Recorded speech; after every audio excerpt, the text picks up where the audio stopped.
अस्सलाम वालेकुम वरहमतुल्लाहि वबरकातुहू।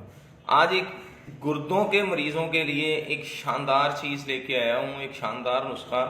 अगर आपके गुर्दे फेल हो रहे हैं, काम करना छोड़ रहे हैं, आपका क्रेटिनिन यूरिया बढ़ रहा है, आप डायलिसिस पे जा रहे हैं, तो आज की वीडियो आपके लिए, ये उन दोस्तों तक खासकर ज़रूर पहुँचाइएगा जिनको इसकी बड़ी ज़रूरत है।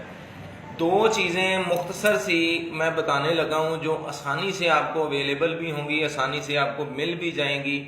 अगर उनका आप कुछ दिन या एक दो महीने आप उसका इस्तेमाल कर लेंगे तो इंशाल्लाह सारी ज़िंदगी आपको गुर्दों का मसला लाहक नहीं होगा।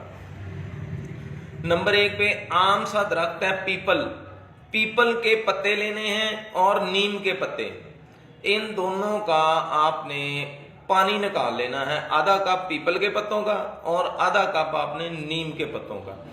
इन दोनों को आपने अलग अलग एक एक घंटे के वक्फे से रोजाना एक बार जरूर पीना है। हो सके तो सुबह खाली पेट आप नीम के पत्ते लें और आधे घंटे बाद उसके आप पीपल के पत्तों का पानी पिए। पहले आपने नीम के पत्तों आधा कप नीम के पत्तों का और आधा कप आपने पीपल के पत्तों के पानी का आपने पीना है। इंशाल्लाह ये आपके गुर्दे आप देखेंगे डायलिसिस पे भी हुए तो आपको ये वापसी आना शुरू हो जाएंगे, कुछ दिनों में हील होना शुरू हो जाएंगे, काम करना शुरू हो जाएंगे। और रात को आपने 10 से 15 दाने सिर्फ कलमंजी के आपने रात सोने से पहले नीम गर्म पानी के साथ पीने। इंशाल्लाह आपका गुर्दों का पुराने से पुराना मसला भी हुआ ना तो वो भी आपका ठीक हो जाएगा।